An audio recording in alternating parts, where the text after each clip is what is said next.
Salut mes petits effroyables et bienvenue dans cette nouvelle vidéo. Aujourd'hui on se retrouve pour un avis lecture, tout simplement.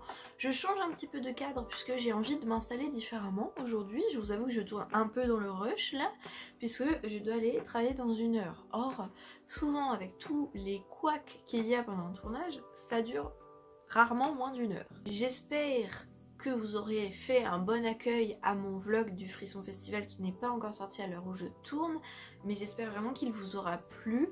En attendant, on retourne à un format un peu plus classique où je vais vous parler de mes dernières lectures. Il n'y a pas vraiment de coup de cœur, il y a quelques déceptions. Franchement, j'ai eu meilleur comme bilan. Globalement, je ne suis pas au top des lectures que j'aurais pu découvrir.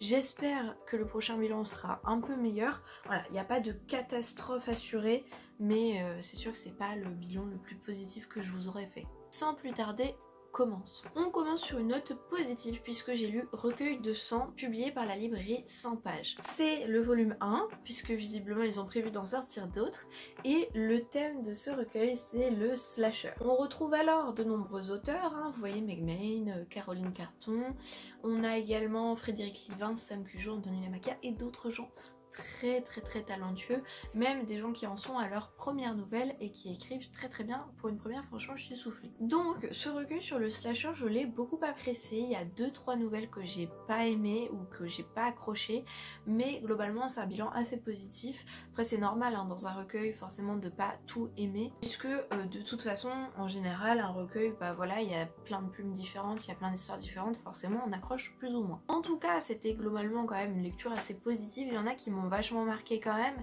et j'aime bien le fait que ce soit la thématique du slasher, thématique que l'on ne voit pas assez dans les livres d'horreur français, donc ça fait vraiment plaisir. Je vous conseille absolument d'aller soutenir la librairie 100 pages, qui est une librairie en ligne dédiée à l'horreur et qui soutient particulièrement les auto-édités. Si vous voulez donner un coup de boost à l'industrie du livre, en particulier horrifique ici, c'est parfait. Vous êtes beaucoup à me demander où acheter en dehors d'Amazon les auteurs français, et bien la librairie 100 pages est une alternative vraiment très sympa. Il y a une pluralité d'auteurs qui est absolument énorme, donc vous trouverez forcément votre bonheur.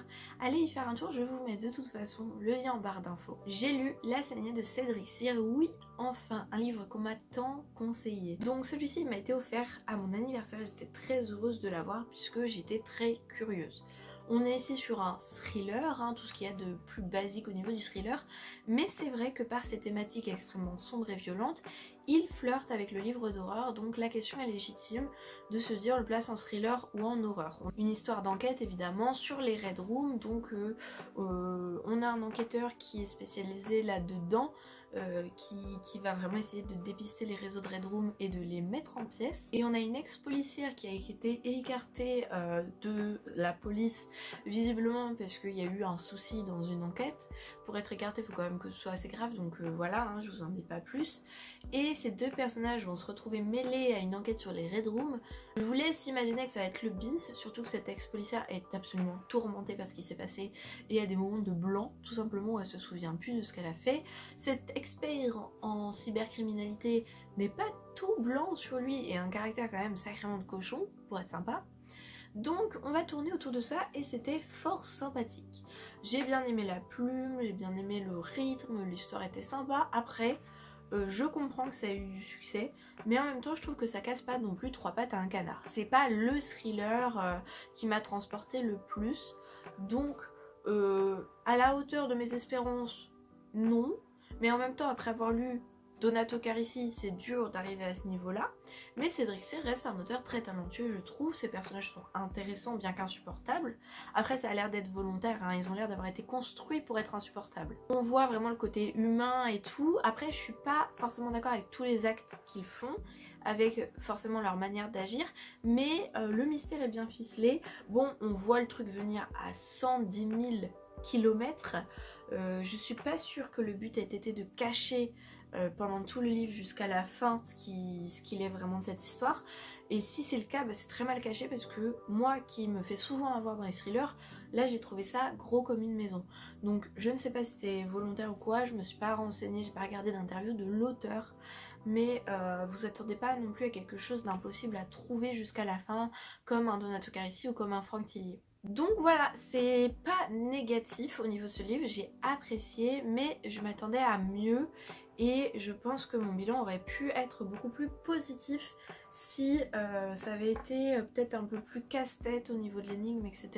Mais ça reste une très bonne lecture et je découvrirai d'autres choses de Cédric Cyr. J'avais lu une nouvelle de lui que j'avais pas trop aimé, j'avais trouvé ça un peu facile, donc il va falloir que je lise quelque chose qui me montre à quel point c'est un auteur exceptionnel, puisque il est vraiment vendu comme un auteur de thriller incroyable.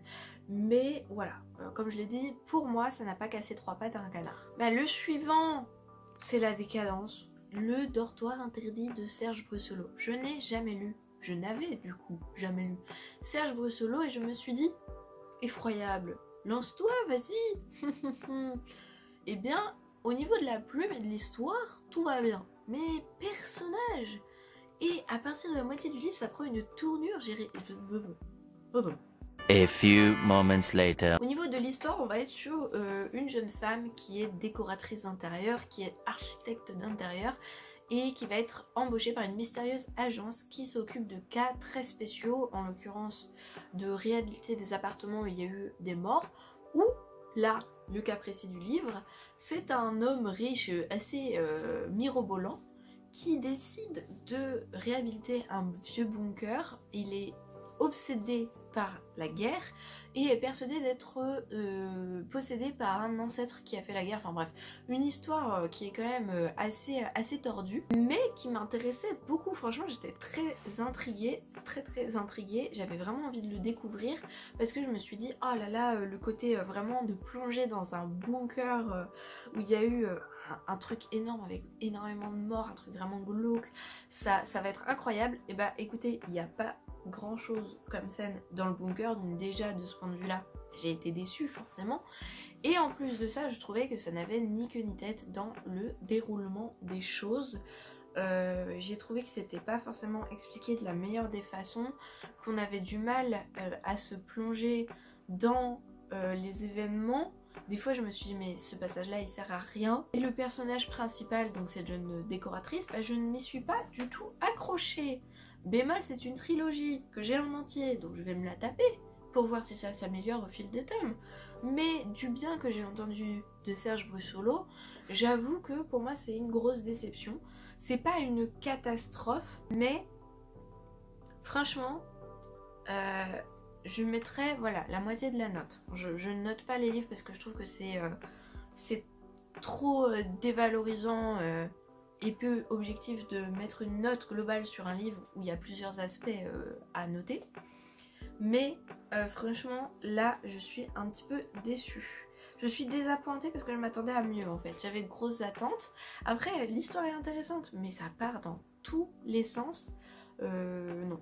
J'ai pas réussi à accrocher. On part sur un service presse cette fois-ci. Vous connaissez cet auteur maintenant puisque je vous en ai parlé plusieurs fois.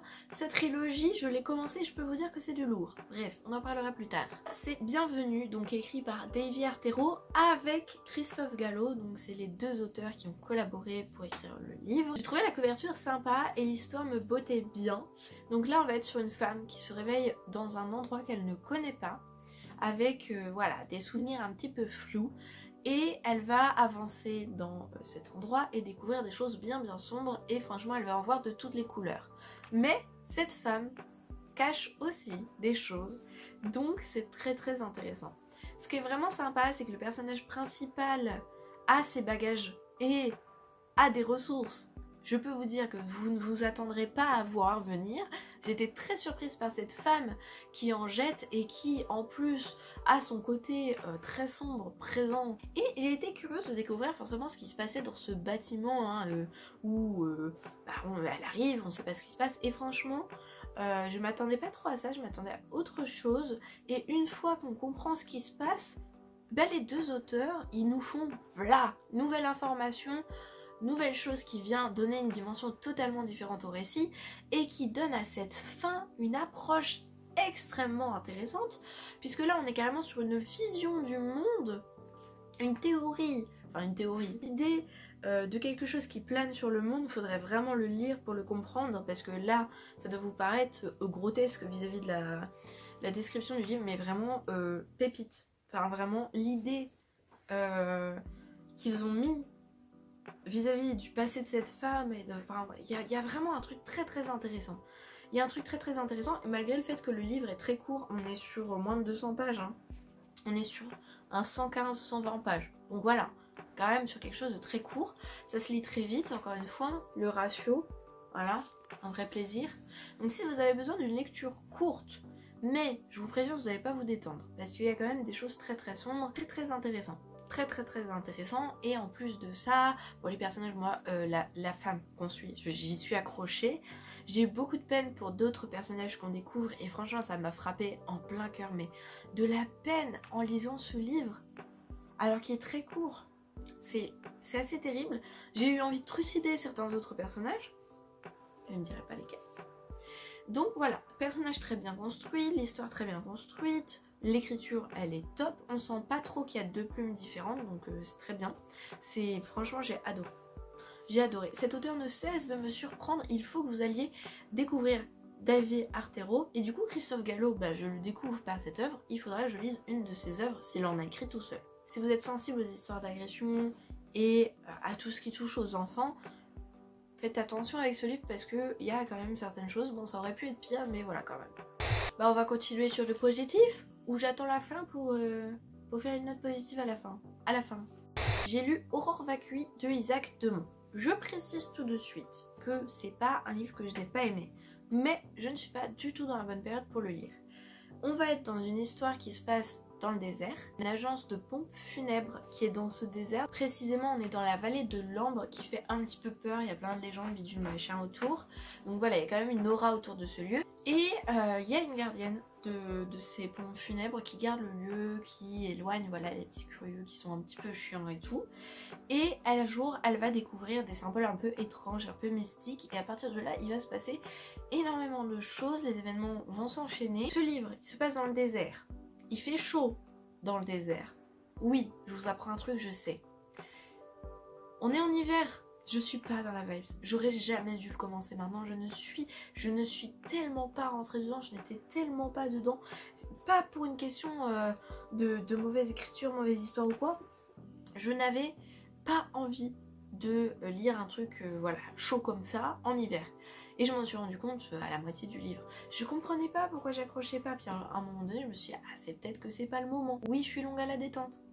Oui, je suis pas le couteau le plus affûté du tiroir. Bref, je l'ai lu quand même, mais je le dis, je le relirai en été parce que je pense que je le savourerai mieux.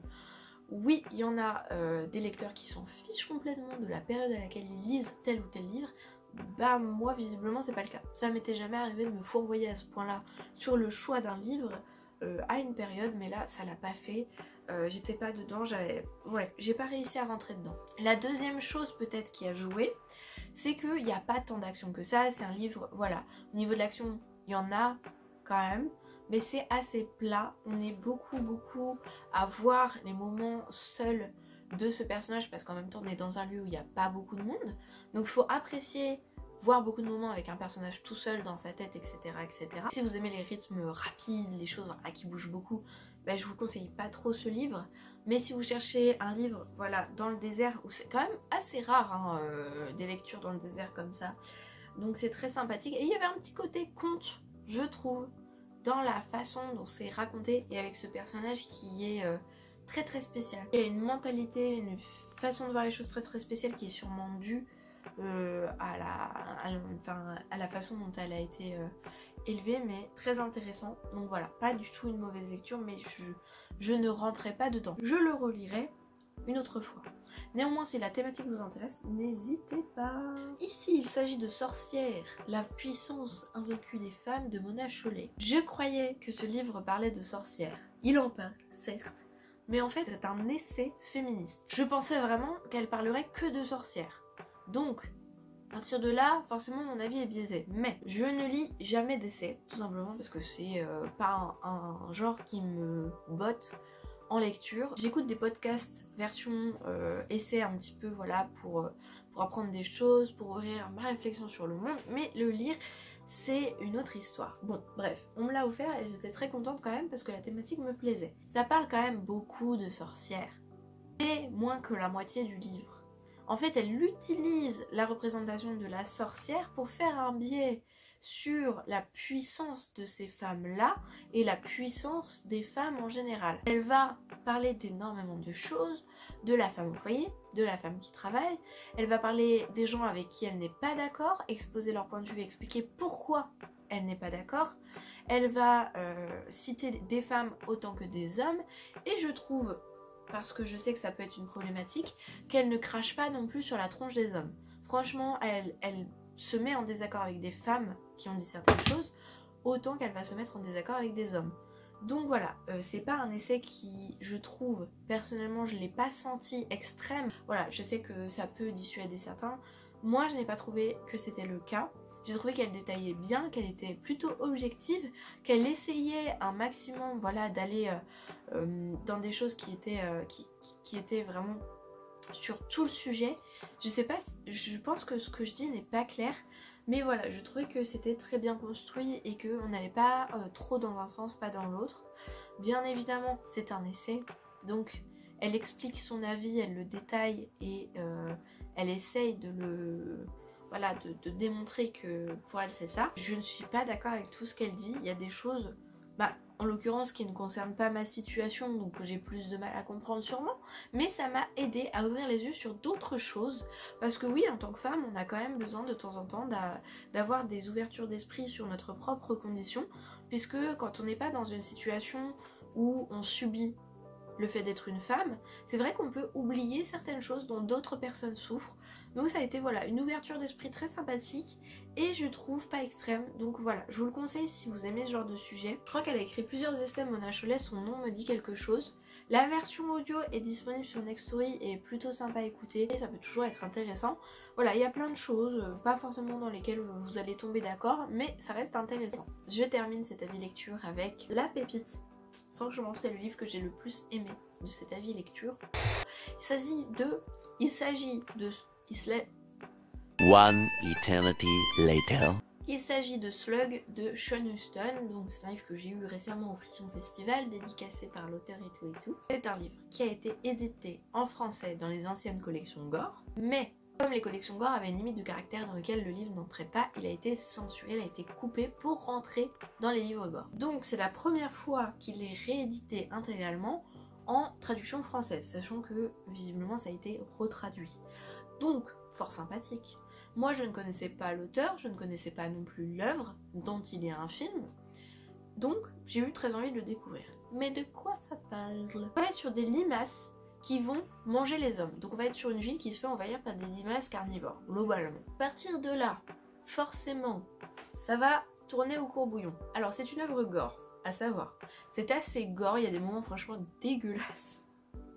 J'étais là, je faisais des têtes trop bizarres en lisant ce livre, c'était assez drôle.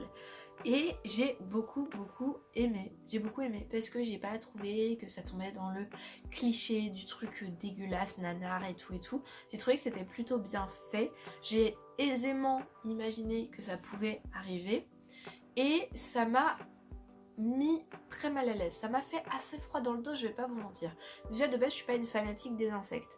Une araignée, elle est là tant qu'elle me grimpe pas dessus. Y a aucun problème. Mais elle n'a pas intérêt à me grimper dessus. La limace, je ne vais pas l'écraser, mais disons que nous n'allons pas être copines. Donc j'ai été particulièrement touchée par le côté dégueu, limace de cette œuvre. Franchement pas mal. C'est très bien écrit. Alors Sean Huston a une écriture, il va à l'essentiel. Hein. Il n'y a pas de fioriture, il n'y a pas trop de figures de style. Il y a vraiment, c'est très... il se passe ça, voilà. Donc si vous aimez les choses plus étayées, je vous le déconseille. C'est pas du tout désagréable, c'est très bien écrit, mais on va à l'essentiel. Au niveau des personnages, j'ai trouvé ça très fort, on s'y attache, on les apprécie, et c'est assez triste parce qu'il y a des personnages, ils sont faits pour être attachants, puis ils nous les flinguent. Mon cœur souffre. Mon cœur de lectrice souffre. Je ne sais pas pourquoi je les délivre alors que ça me fait souffrir. Ça me rend triste quand vous tuez des personnages. Arrêtez de faire ça. C'est le risque d'être fan d'horreur. Hein. De toute façon, tout le monde y passe presque. Si vous êtes facilement ému, vous allez souffrir. Voilà, je vous le dis. Non, c'était très bien fait, écriture, personnage, histoire très bien faite qui est franchement rendu très plausible par le côté un petit peu scientifique et par les explications qu'il donne où tu dis bah ouais bah pourquoi pas, tiens, pourquoi pas que les limaces elles viendraient nous manger. En plus il nous apprend plein de choses sur les limaces, sur les véritables espèces de limaces visiblement qui peuvent se bouffer entre elles, sur la limace en général, donc j'ai appris plein de choses, c'était très instructif. Ce que je vous conseille du coup totalement. Si vous voulez en apprendre plus sur les limaces et être bien dégoûté, bien ému, voilà, lisez Slugs de Sean Huston. Forcément, il faut que je regarde le film, qui paraît-il est un peu plus nanar. Là, franchement, le côté nanar, je l'ai pas eu. En plus, ça se lit à une vitesse, mais hallucinante. Vraiment une totale réussite. Ça n'ira pas jusqu'au coup de cœur. C'est pas une lecture qui va vous faire réfléchir, qui va vous apporter des réflexions sur le sens de la vie ou quoi que ce soit, ou parce qu'on a des lectures d'horreur qui se servent de l'horreur pour nous faire réfléchir sur le monde. Ce n'est pas le cas ici, c'est bien plus simple on va dire, mais franchement très très agréable, un très bon moment d'horreur. Si vous êtes fan d'horreur, franchement il n'y a aucune raison de ne pas lire ce livre.